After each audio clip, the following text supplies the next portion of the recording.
Okay, this one is called Your Soul is God's Temple. I'd like to start by reading from the book of Ezekiel, Ezekiel chapter 18, verse 4. And these are the words of God. And he says, "Behold, all souls are mine."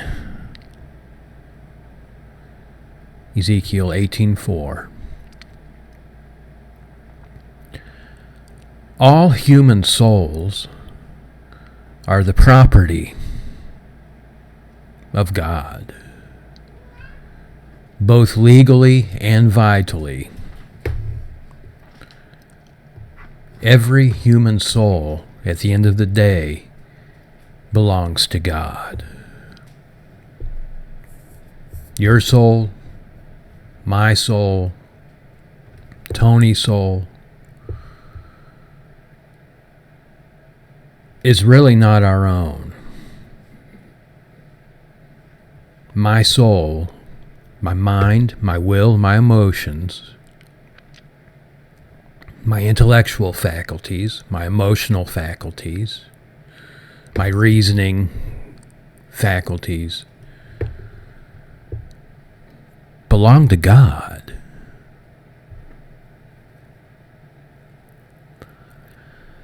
All of them, every single individual soul of all races, of all cultures, of all background, belong to God. Okay, I'd like to read from the book of Ecclesiastes, chapter 12, verse 1. Earnestly remember your Creator. Remember that you are not your own, but God's property. This is Ecclesiastes chapter 12, verse 1. I believe God has made each one of us the steward and the caretaker of our soul. Now, our soul is ultimately the possession of God, but we've been entrusted with the care of our soul, much like Adam was entrusted with the care of the Garden of Eden. Adam had dominion over the garden, but he still answered to God. God alone possesses supreme power over everything, over all things seen and unseen. And that includes the soul of every single man or woman ever born. The human soul is one of those unseen things that God has power over. They are His. The soul is His.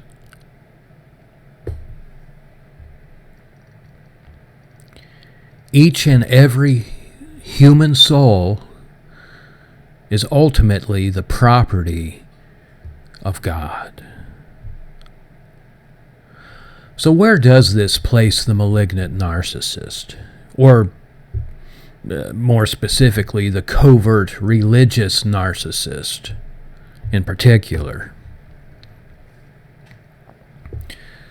Well, we get an answer to that in 1 Corinthians, the book of 1 Corinthians chapter 3, verse 17.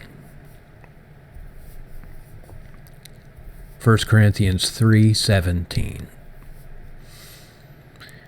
If anyone, I'm going to repeat that word, anyone, if anyone does hurt to God's temple, I could substitute the word hurt with abuse. If anyone commits abuse to God's temple or corrupts it with false doctrines or destroys it, God will do hurt to him and bring him to the corruption of death and destroy him. For the temple of God is holy and sacred to God. And that temple you are. 1 Corinthians 3:17. Now remember that you alone are a steward, the steward of God's temple. And God's temple does not simply mean the physical body. You are not just the steward of the temple known as your physical body. You are steward of the temple of your soul. Now, something about the human soul, it is made up of a multitude of unseen chambers or rooms, spaces. And the innermost chambers of your soul should be a special place for the Spirit of God to abide. But know this, that it is your responsibility and my responsibility to watch over and protect and to keep these unseen chambers of our spirit and soul.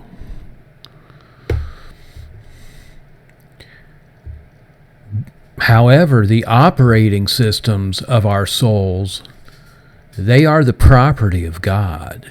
Your soul is the unseen property of the great unseen one. And when you subject your soul, when you allow your own soul to be abused by a narcissist or anyone else, you are essentially allowing swine and pigs to run free in a holy place. Yeah, your soul is a holy place. It belongs to God.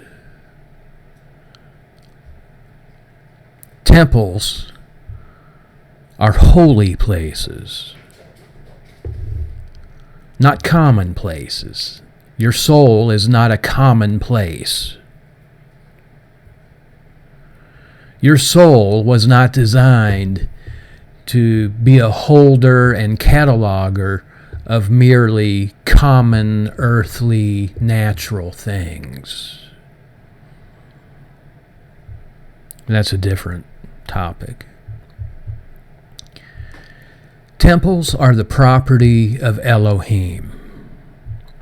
And if anyone does hurt to God's temple, if any man destroys God's temple with false doctrine, as we just read in 1 Corinthians chapter 3,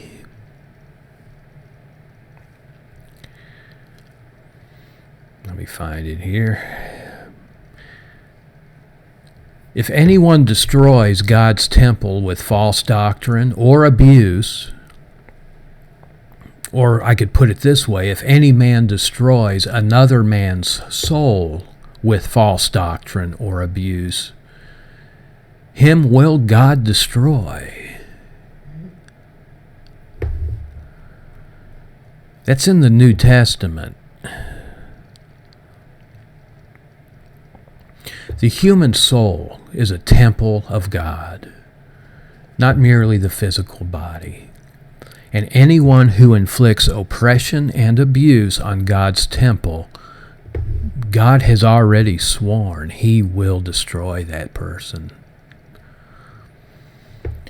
Now, in a real sense, your abuser, your oppressor was and is already destroyed internally.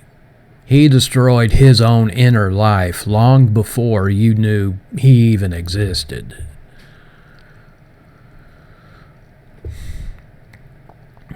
I want to read from 1 Corinthians 3:17 one more time, when it reads that the temple of God is holy and sacred to God. Yes, your soul is sacred.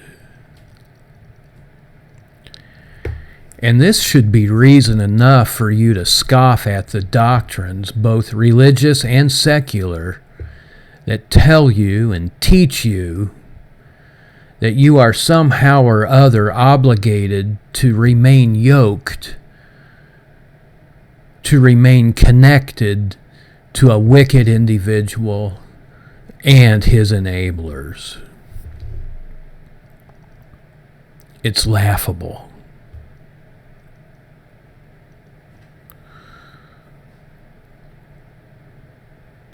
A person under the old covenant, if you were ceremonially unclean or unfit to enter into that natural temple, an actual building in which the presence of God resided, the temple in Jerusalem,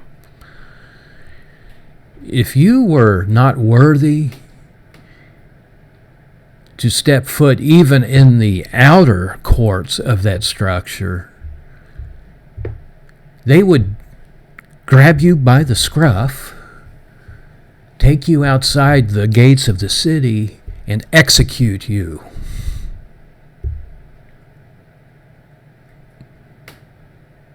That's what God thinks of unholy and common things treading upon His holy temple. He will destroy you. And I emphasize the word if anyone does hurt to the temple of God. Anyone means anyone. There are no qualifiers there for family or spouse or neighbor, co-worker, child, parent. No qualifiers. God doesn't care if the wicked individual desecrating your soul, desecrating His temple, happens to be a spouse, parent, sibling, or child. It doesn't matter to God.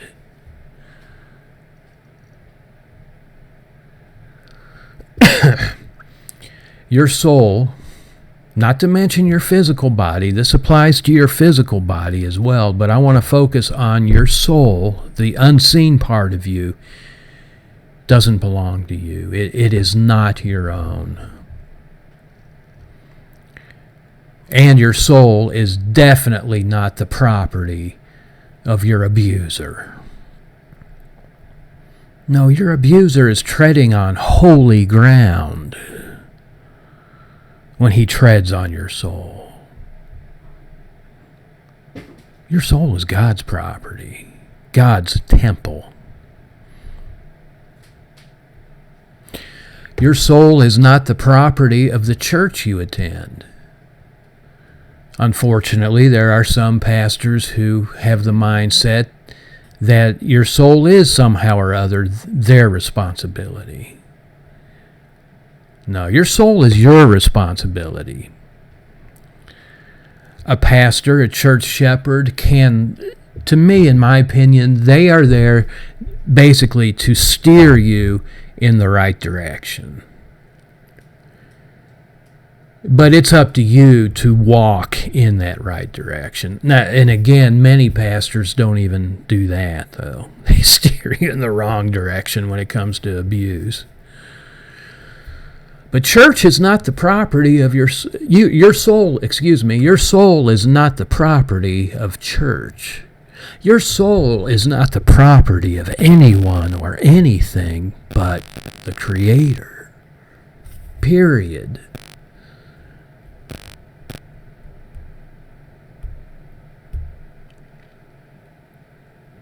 Your soul is the possession of a holy God, holy God. Wickedness has no business being in the presence of something holy, of a holy God, much less running free in the temple of the soul, trampling every holy thing it can see. No. No, it's up to you and to me to guard, to keep, and to protect the temple of God that is our soul.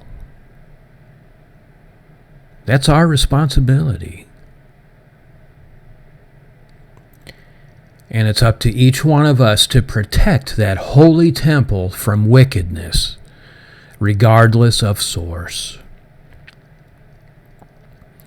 And it is up to each and every one of us to treat our soul as the holy possession of deity it truly is. Thank you.